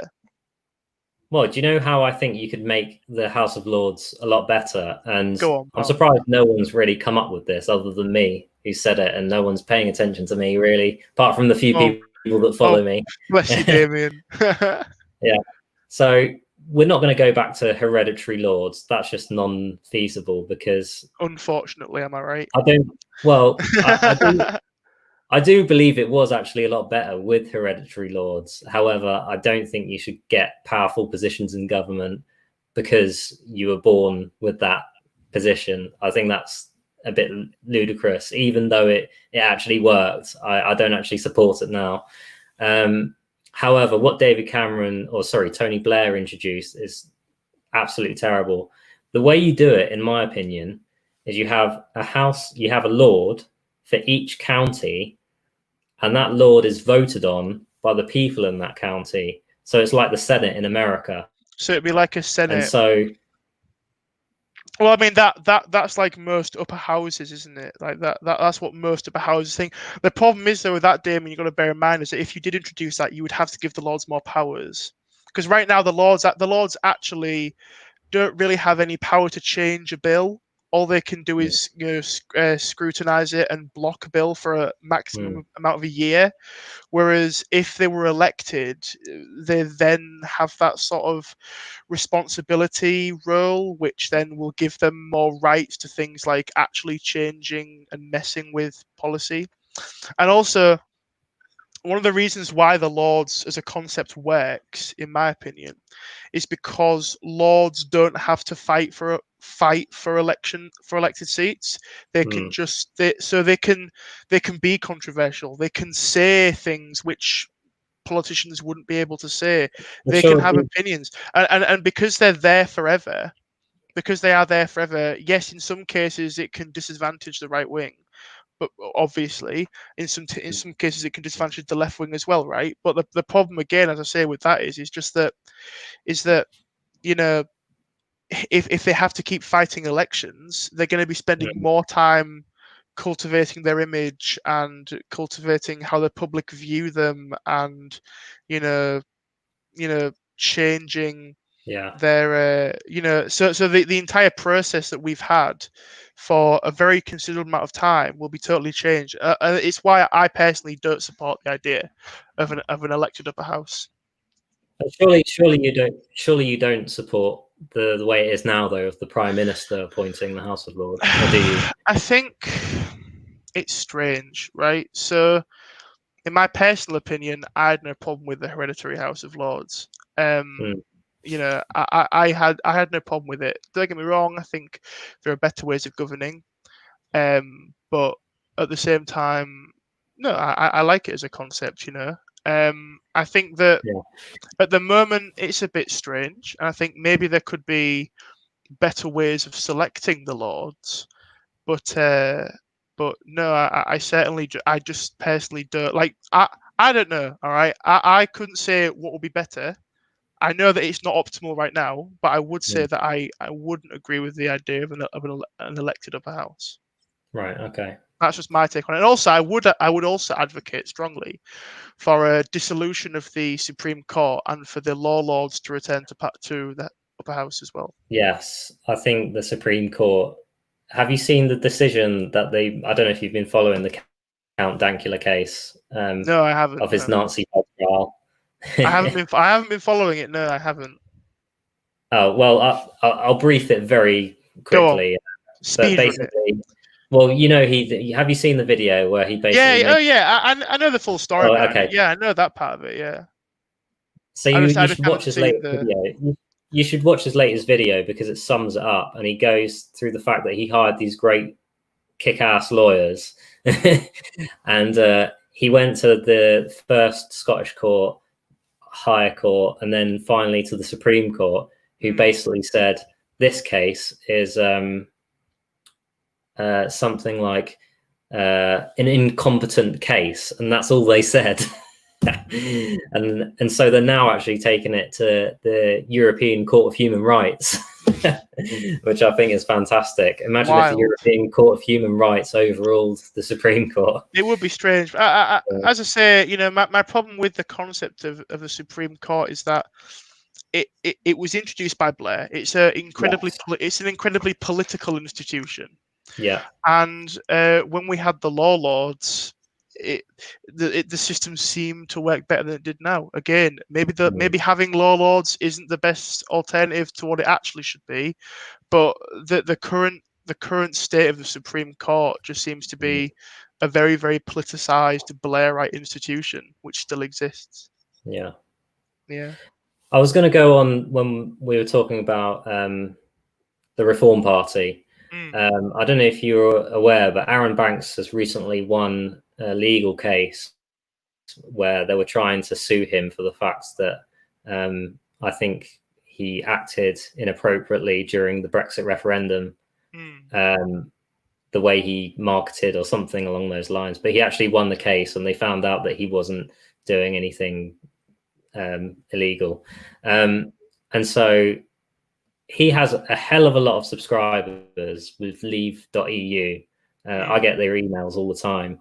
I think if ever there was going to be a populist surge outside of the Conservative Party, it would be him setting up a party which very much espouses the views on immigration and things like that that we are accustomed to. However, he would have to ignore Farage, I think, and not call it the Reform Party, and give it a lot better marketing, because if they do go down the route of calling it the Reform Party, it's going to be a disaster, in my opinion. Yeah, it's very, you know, Britain is not a country that actually likes change very much, and the idea of having a party that's going to institute sweeping reforms, it just seems very.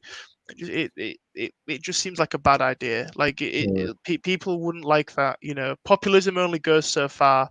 This isn't America. You know, we don't. A lot of people here don't have the same beliefs as the American right wing. And I wish we did, to be fair. in some cases, yeah, like gun laws and that. But you know, in some aspects, no, I don't believe that. I just don't think it would work. I just do not think that it would be feasible for him. I think that again, like Farage won. He did it. You know, his life's work came up to this, and he won and he finished. And I think he should enjoy a nice, comfy retirement. You know, I feel bad for the guy. He's tired. You know, he's spent his entire life campaigning for this. Well, his entire late adult life campaigning this, and he won. Good, brilliant. Yeah, I'm glad that he won. I was on. You know, I supported him during that. I still do. I just think he got very. He's now sort of become very addicted to the politics, and now he just wants to stay. And it's like, why? Do you know what I mean? Like, what's the point of you staying? You did it. You finished what you finished what you started. Like, enjoy it and vibe, you know, just schmood, just vibe. It's over, chill, you know. But he seems vibe. He just doesn't want to. He doesn't want to vibe. He just keeps on going.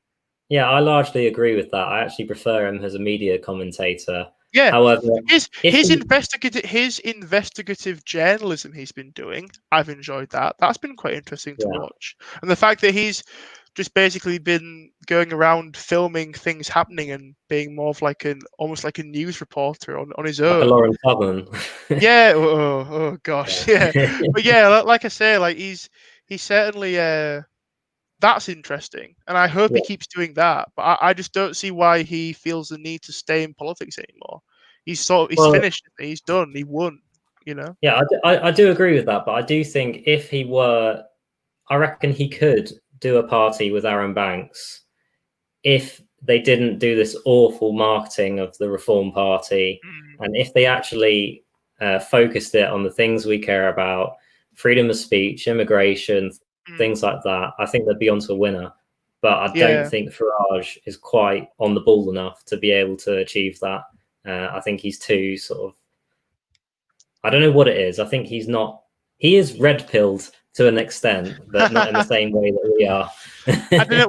Well, you know, I mean, remember, like Farage is still a Thatcherite, right? So Yeah, Farage is still like a libertarian, free markets kind of guy. He just has yeah, other opinions which the mainstream right doesn't agree with. And I think, yeah, that's why, that's why he sort of comes across sometimes as like, yeah, he understands the current feeling of the country, and then other times he really doesn't seem to get it. And that's because, in my opinion at least, the average person is not a libertarian free marketeer until no, not payday. at all. Yeah, Until payday, when you see the taxes come out of your wallet, and then yeah, that yeah. that's when everyone is ANCAP, you know, like, you know, Yeah. fuck the government, who needs the government, and then the next day they're back to being normal, you know. Well, I'll just say on that quickly, actually, if you want to hear one of the most hilarious podcasts I've ever listened to, listen to John McAfee on the Gavin McInnes show, because Mm. he's obviously a I libertarian. know, yeah, John McAfee is a very strange man. Oh, he's an absolute nutter. Watch Yeah, it and you'll see. the government is trying to kill me. Yeah, I live Con- inside a tinfoil house. yeah, He's gone off the constantly rails. drinking. When he was doing the interview with Gavin McInnes, I think he was drinking something like tequila mixed with whiskey. Well, Yeah, that's the kind of vibe he's on right he's a now. very wacky, Yeah, goofy kind of guy. Yeah. Did we actually yeah. get any questions from the audience, or does no one care? I was just going to go on to that. Ooh, Quite a bit of it's just comments actually, but I'll read some fuck you, now. Chris. Fuck you. Shut the fuck up, Chris. Stuff like that, I imagine. So someone says that they're removing the degree requirement for policing soon, according to Number 10 and MP Epic. Bradley, which is Epic. that is really epic. And Ben Bradley, I'm hearing more about him recently. He seems like a very solid Northern Tory. Based. That's good to know. What else have we got? EU legislation made it practically illegal to profit off nationalised institutes. Cringe. So that won't be a problem. Did you say rubbish? Well, no, as in, like, so what do they mean by that? Do they mean as though, like, the government isn't allowed to profit off of? No. I think he's saying that you weren't allowed to subsidise industries, such as what happened with the collapse of our steel, or the Oh, near yeah, collapse of the okay, industry. understandable. Yeah, yeah, Yeah. Stop HS2. I'm pretty sure you yeah. support that. All Shut the right. fuck up. HS2 is shit. HS2 is bad. Shouldn't happen. All right, I've said this before and I'll say it again. I would rather have every single village and town connected by railways than one big fuck off railway from London to where? Birmingham, does it go? It's a Yeah. And then stupid idea. It's a terrible idea. They're cutting through ancient medieval villages to do it. They're cutting through ancient forest land to do it. It's they're bad, killing bad for the hedgehogs. environment. Killing the hedgehogs, all right? That should be enough to stop it on its own, right? But Yeah. no, it's just going to help gentrify Birmingham more than it already is. It's going to mean more people from London can live in Birmingham, which is Basically, just going to, you can just move London there. It's a bad idea, and also it stops at Birmingham. All these yeah. people saying, "Oh, it'll be good No, for no, the no, no, no. north."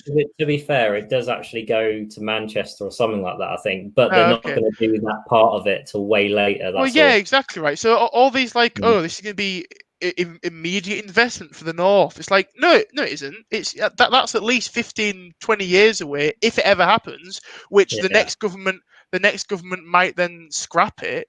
So yeah, there's a false promise already, or most likely an empty promise already. yeah. Also, first of all, like, fuck Dr. Beeching. All right, I'll say that loud and proud. Dr. Beeching, not a nice man, simple as. As I say, I would rather have every single village and town connected by trains than I would have one Victorian big style. train line. Victorian style, well, exactly. That's what it should be like. You should be able to go from one village to the next by train. It's a nice idea. It Yeah. helps people out with a nationalised rail service and steam trains. Let's bring them back. Simple Oh, as. absolutely.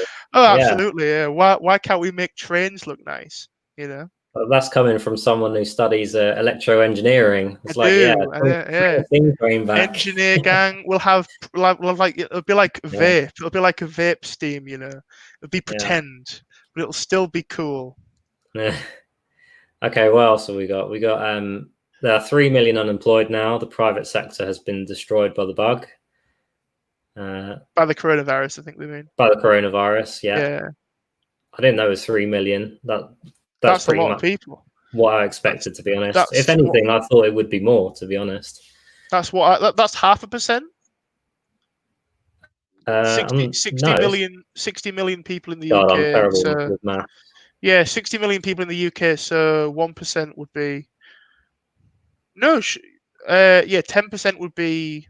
Oh fuck! No, 10% would be 6 million. No, I'm being shit there. 10% would be 6 million. That's 5%. Bloody hell! That's a 5%, lot. yeah. 5%, not 0.5. I apologise. My Yeah. maths teacher can be fucking annoyed at me for saying that. I feel stupid. I feel like an idiot. Idiot once Hopefully again. she's not Fuck. watching. Yeah. Well, that just makes your economic arguments look stupid. Yeah, more proof. I am. I mean, I will say, I am an idiot. Please do Idiot not socialist. do not take me seriously. I am an idiot. All right, please. Okay. Anyway, carry on. Are there any more comments or questions or anything? Yeah, I am we've looking at got it, so I can't see.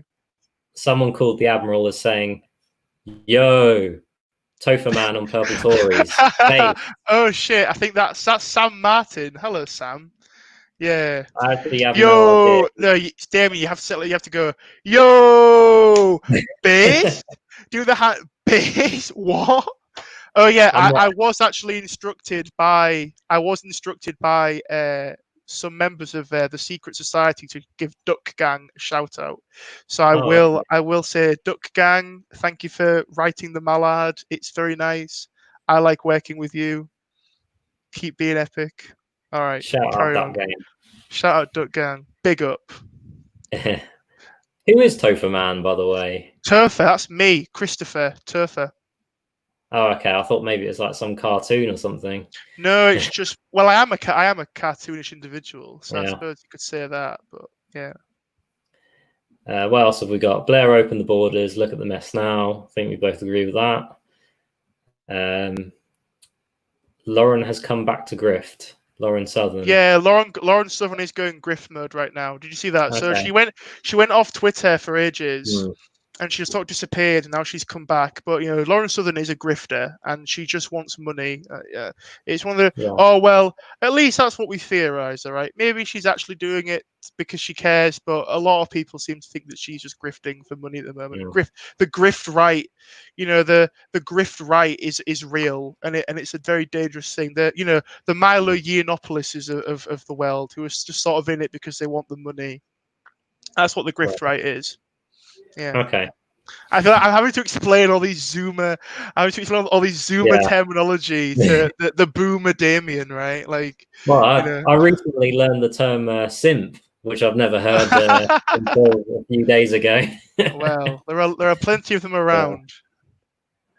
We need Patel to succeed Boris. I agree with that. Do you agree with that? I don't know. I feel as though it's really a case of what happens in the next 4 years. That's my take on it.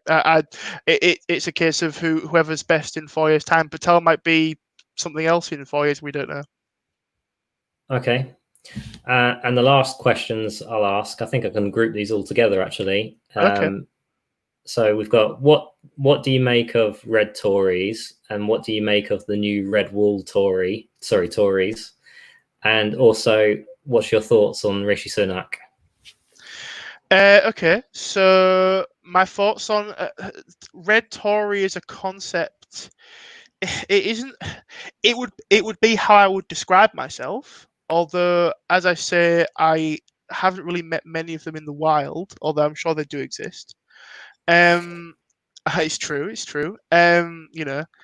I feel as though in terms of keeping the red wall now, and I've been saying this since the day of the election, and that is that this could be like a defining point in British politics in which we are forever flipped in that the North stays Tory, Tory North, love me Greggs, love the wife, simple as, just vote Tory, simple as, a bunch of blokes who look like me with top hats on and things, Tory, North FC going Tory and whatnot. Now that's entirely possible if the government actually improves these people's lives, if they actually try hard and they say, fuck London, here's some investment, here's some money, here's better infrastructure, take all this stuff, here you go.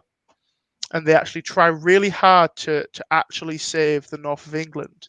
If they do it right, in the next 5 years, they could secure that area for at least for the next 20 or 30 years, right? Hmm. If you could keep those same people who voted Labour their entire lives, if you can keep them on the Tory train, right? If you can keep them actually thinking, actually, yeah, this has improved my lot much better than what any Labour government did. If they can do that, if they Hmm. don't, they've lost it forever. Right. If they stab these people in the back now and say, "Ha ha ha, we won, now we're running away with it," if they stab these people in the back now, you're never going to see those places go back again unless we have something as big as Brexit happen again, right? So these people in the north will not go back if they feel as though they've been betrayed. And that's something that I wouldn't vote Tory again if I felt as though my region was betrayed by him. I don't know who I'd vote for, but I certainly wouldn't want to vote for them if I felt as though the area which I grew up in had been betrayed because they decided to give the Tories a chance. Hmm. Yeah, so that's my take on that. I feel as though if they pull it off, if they actually try for once, they could really, really do well, and they could totally reinvent themselves as a party, and they could, take us on to much better things. But if they do it, if they fuck it up, that's it. They've fucked it up, and it's going to be and it would be extremely difficult to win back the trust of the North. That would be my take on that. Hmm. In terms of Rishi Sunak, charismatic guy. Also, Dominic Oh, sorry. Cummings. Also Dominic Cummings. Okay. Okay. Oh, now you've dropped me in Hmm. it, haven't you? Okay. In terms of Rishi Yeah. Sunak, charismatic guy, handsome guy, young guy, seems to know what he's on about, very on the pulse, seems to be good at public speaking, seems to be very intelligent, seems to be quite a self-made man as well. And you look at him and you think, yeah, this guy's got good leadership potential. My parents don't care about politics at all. Even they were talking about Rishi Sunak, as potential Hmm. next prime minister or prime minister down the line or whenever. Um, my personal opinion, again, don't really have one because I am an eternal hard to budge pragmatist. I don't like calling things early. Sunak could turn out to be a complete wanker in 5 years' time. We don't know. He could be he could be even better than he is now because he's doing a very good job right now. He could be even better than he is now, and yeah, certainly he might be good material to be the next prime minister. As I say, it's all a case of time.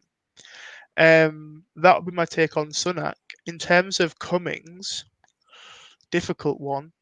Good He's he's Northern a, lad he, from he's a Durham. wacky one. Good Northern lad from the land of the Prince Bishop, certainly. Good Northern lad, but I think again he sort of lacks some of those things which I just talked about with Sunak has. He's not a particularly brilliant public speaker.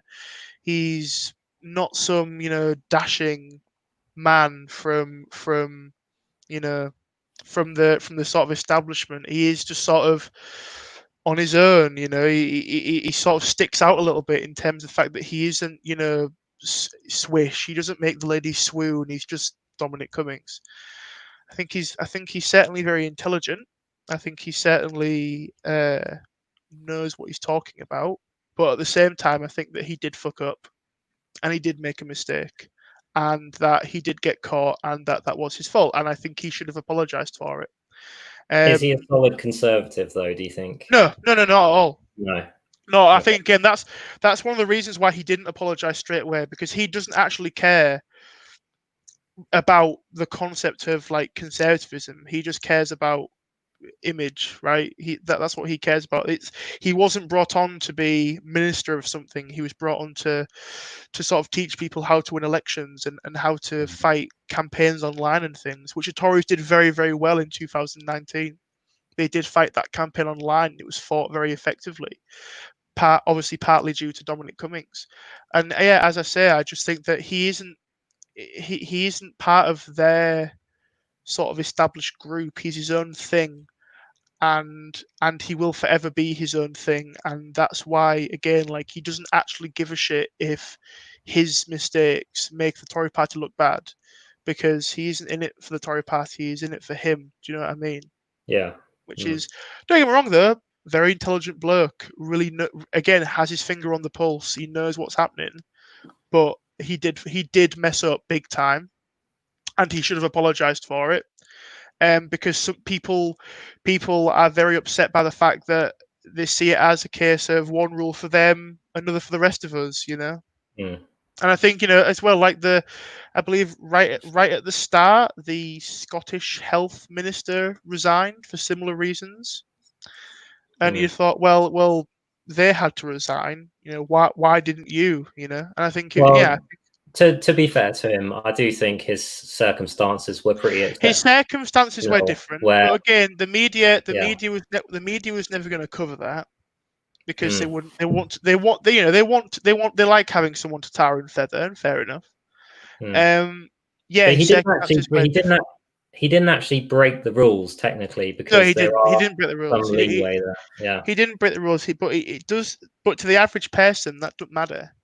Yeah, to the average person, they don't give a shit, right? They don't give a shit about all that. Oh, well, theoretically, actually, if you look here in this particular loophole, he didn't actually break the rules. It's like, don't care, didn't ask. He broke the rules. I don't like him anymore. Do you know what I mean? And that's a totally understandable mindset to have. You know, that's the mindset of the average person, and that's understandable. Like, yeah, it shouldn't be like that. You know, because it seems as though it's one rule for them, one rule for us, and I understand where that comes from. And yeah, maybe he didn't technically break any rules, but it was probably still an inadvisable thing to do, and it definitely, the way it was sort of almost like covered up, like it like this had to be leaked. Like, this wasn't like something that everyone knew was happening. This was a leaked thing that got out and put egg on their face. Do you know what I mean?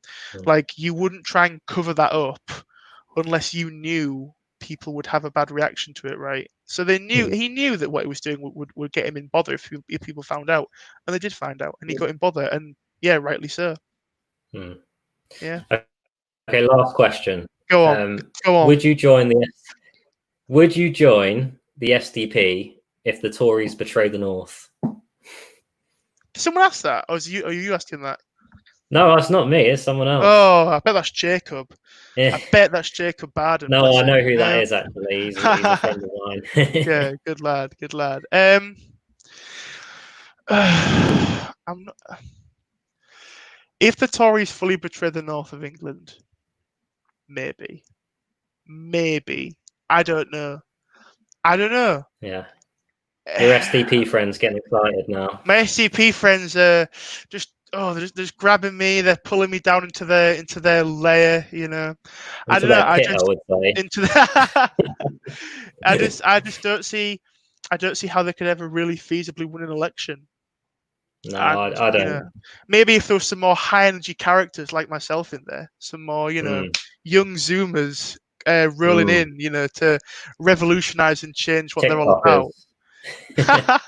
Yes, the TikTokers indeed. No, maybe, but nah, I don't know. And like I say, so far, the Tories at least seem to have not betrayed the North. So I'd like to hope as though they don't. As I say, I won't be able to say until we reach 2024. Yeah. Interesting. Okay. Until we reach oblivion, you mean? Yeah. Until the UK finally has the courage to build a thruster underneath it and Brexit from Earth into space.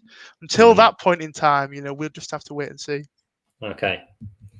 All right. I think we can stop it there. All right. Well, do you have any things that people can follow you on if you're into yeah. that? I do love clout. If you don't follow me, my Twitter is at Chris_E_Winter. You can see all of my shit posting and stupid political ideas and things on there. Feel free to argue with me in the Twitter threads. If you have Parler, you can follow me on at Chris Winter on Parler. And that's about it. That's all of my social medias. Yeah, that's where you can follow me if you are that desperate to hear these stupid opinions from this stupid northern accent, this stupid faced man talk about his stupid ideas. You can follow me there. I'd love to see you. There you are. And that's read my the Mallard. And read the Mallard, and read the Roger Scruton book, and read On the Jewish Idea by Kim Jong-il. Very good book. Would recommend it. Well, actually, since we're recommending things, there's actually a good magazine I really like, which is actually very conservative. It's called Standpoint. If you haven't heard of it, I definitely recommend that. I haven't heard of it, but I will. You can actually pick it up at WH Smith. So there you go. Oh gosh, what a deal! Another great British institution. Another British simple as. Gotta love it, yeah. All right. Well, good to speak to you, Chris. It's been very good to speak to you, Damien. Thank you very much. Thank you for having me. You're welcome. Keep fighting the good fight. We will try to. All right. See you later. Bye.